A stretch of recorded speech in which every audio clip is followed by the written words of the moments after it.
Bonjour chers frères et sœurs, joyeux dimanche. Je vous salue, vous qui croyez en Dieu,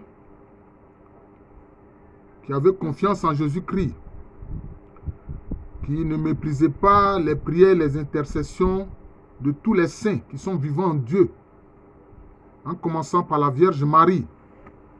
Alors vous avez remarqué que j'ai commencé une série de vidéos sur un ouvrage intitulé « Ce qu'ils ont vu au seuil de la mort ». Cet ouvrage a été écrit par le docteur Carlis Ozias et par le docteur Erlendur Haraldsson.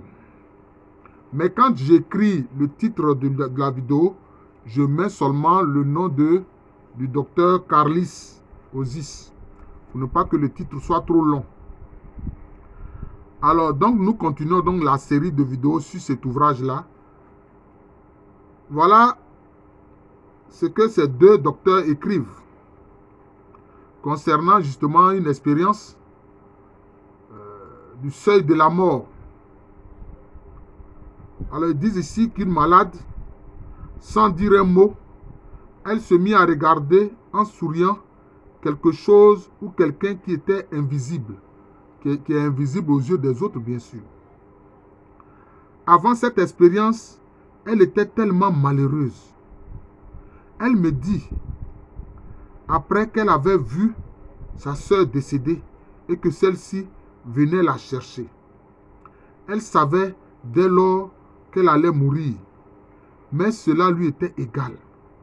On aurait dit que le fait d'avoir vu sa sœur l'avait soulagée. Ce fut une expérience intéressante. Alors, comme ces deux auteurs sont des docteurs, sont des médecins, sont des docteurs de la médecine, au lieu de parler d'apparition, ils parlent d'hallucination. Mais ce sous-chapitre, ils l'ont intitulé « Hallucination et apparition ». Alors, qu'est-ce qu'il dit? Il dit les hallucinations ne sont pas fondées sur la réalité. C'est au moins ce qu'affirment les membres du corps médical, qui les considèrent comme des symptômes servant tout au plus à diagnostiquer l'état du patient et à adapter en conséquence le traitement qui lui est donné. Les hallucinations proviennent d'un dérèglement du cerveau et d'une sorte de désorientation psychologique, c'est-à-dire une perte de contact avec la réalité. Ce jugement s'applique certes avec justesse à certaines hallucinations, mais pas à toutes. Et là, je suis d'accord avec eux. Les psychologues et les psychiatres ont malheureusement trop souvent tendance à mettre sans distinction toutes les hallucinations dans le même panier. C'est ce qu'il ne faut pas faire. Or, les découvertes récentes de la parapsychologie contredisent carrément l'interprétation fournie par la science médicale. Elles démontrent en effet que certaines hallucinations peuvent traduire la réalité extérieure d'une manière presque aussi précise et presque aussi efficace que la perception sensorielle. Voilà. L'hallucination est une sorte de perception qui utilise les mêmes canaux sensoriels que la perception normale. Voilà. Par ailleurs, les hallucinations axées sur la survie sont aussi des images jointes à un sentiment de réalité non équivoque. Il est en effet très rare que les sujets mettront en doute ce qu'ils voient. Ah oui, mais le problème c'est quoi? C'est que c'est eux seuls qui voient l'apparition. C'est eux seuls. Vous voyez? Si bien que ceux qui sont à côté considèrent que ce sont des hallucinations, etc., que ce sont des troubles psychologiques, etc., alors que non. Par exemple, ils disent ici, les deux docteurs qui ont écrit l'ouvrage, Carlis et son collègue écrivent, la majorité des apparitions, en tout cas les 2/3, mettent en scène des personnes décédées par opposition à des personnes vivantes.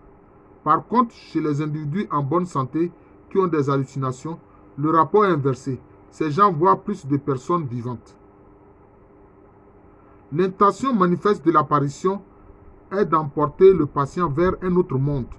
Ces intentions ne s'exprime d'ailleurs pas que lors d'apparition de personnes décédées ou de figures religieuses. En effet, l'étude pilote ne comporte aucun cas d'apparition mettant en scène une personne vivante qui aurait eu pour mission d'emporter le patient. Mais il faut dire que dans la géographie de certains saints, on a vu quelquefois certains saints aller aider quelqu'un à décéder. Voilà. On a vu le cas de Padre Pio qui, quelquefois, de son monastère à San Giovanni de Rotondo, par bilocation, allait voir quelqu'un qui était seul en train de mourir. Voilà.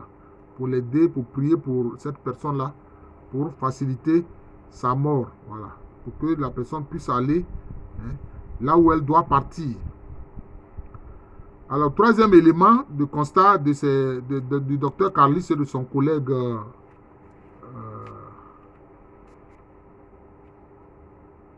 Harald Stone, le patient accueille d'ordinaire les apparitions venues l'emporter avec quiétude, sérénité, ferveur religieuse et même en manifestant des sentiments caractéristiques de l'autre monde, semblables à ce que vivent les mystiques lors de leur rencontre avec la réalité transcendantale. Ah, vous voyez, ça par exemple, ce constat est très important.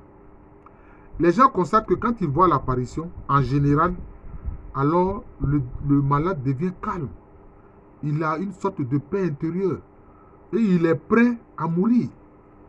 Alors le fait de mourir, ça ne le gêne pas, il n'en a pas peur. Il n'en a pas peur. Voilà.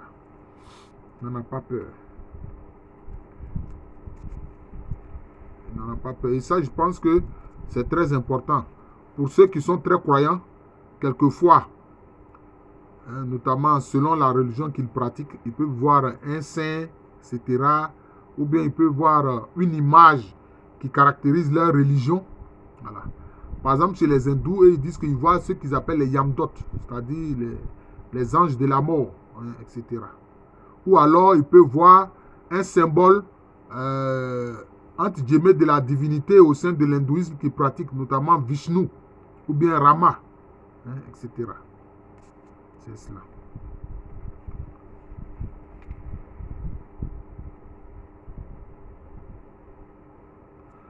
Alors, ils écrivent que les hallucinations précédant la mort ont été dans l'ensemble de courte durée, comme le sont les apparitions. Voilà, sont de courte durée. Alors, ils donnent ici un cas. Une cardiaque, dans la cinquantaine, savait qu'elle allait mourir. Elle était très abattue. Soudain, elle leva les bras et ouvrit de grands yeux. Son visage s'illumina, comme si elle voyait quelqu'un qu'elle n'avait pas vu depuis longtemps. Elle dit, « Oh, Cathy, Cathy !» Elle était subitement sortie d'un état comateux et semblait très heureuse. Elle mourut immédiatement après avoir eu cette hallucination. L'entourage de cette femme comptait plusieurs Cathy, une demi-sœur, une tante et une amie. Toutes étaient décédées. Vous voyez. Donc, on voit que quelquefois, ce sont des parents du défunt qui viennent l'aider à mourir. Qui viennent l'aider à accepter la mort. Parce que c'est ça. Accepter la mort n'est pas chose facile. Parce que nous sommes habitués à la vie sur terre. Nous ne connaissons la réalité que la vie sur terre. Or, il y a d'autres réalités. Il y a d'autres univers. Il y a d'autres plans d'existence. Alors, quand on va mourir, bon, ceux qui sont dans ce plan d'existence viennent nous aider à faire le passage. Voilà. Nous qui sommes du Christ, ben, le Christ viendra nous chercher, ou bien la Vierge Marie, ou bien un saint pour qui nous avons eu de la dévotion. Ou même un parent, mais qui était très religieux, très croyant. Vous voyez, qui nous aide à faire ce passage-là. C'est très important. Un Américain de 65 ans, souffrant d'un cancer, semblait avoir l'esprit tout à fait lucide. Mais il n'en vit pas moins l'autre monde. Il regarda au loin, des choses lui apparurent, qui selon lui étaient des plus réelles. Il regarda vers un mur Ses yeux, son visage s'illuminèrent comme s'il voyait quelqu'un. Il parla de lumière étincelante. Il vit des gens qui lui semblaient réels et il dit, bonjour, et voici ma mère. Quand ce fut fini, il fit quelques gestes, les bras tendus. Il ferma les yeux et parut apaisé. Avant l'hallucination, il était très malade et avait des nausées. Après, il se montra paisible et serein. Voilà. L'analyse de nos échantillons, ce sont les chercheurs qui parlent, les docteurs là, nous révèle que les hallucinations ont le plus souvent porté sur des personnes décédées. 47% de tous les cas. Voilà. 47% de tous les cas. Alors, je vais prendre un autre exemple pour que... Je vais m'arrêter là pour ne pas que la vidéo soit trop longue. Hein. Voilà. Un chrétien dans la cinquantaine, diplômé de collège, devait recevoir son congé le 7e jour après avoir subi une intervention chirurgicale à une hanche qui s'était fracturée. Le patient n'avait pas de fièvre et on ne lui avait administré aucun calmant. Il commença soudain à avoir des douleurs dans la poitrine. Quand je me rends auprès de lui, il me dit qu'il allait mourir. Pourquoi dites-vous cela? Vous n'allez pas mourir simplement parce que vous avez une petite douleur dans la poitrine.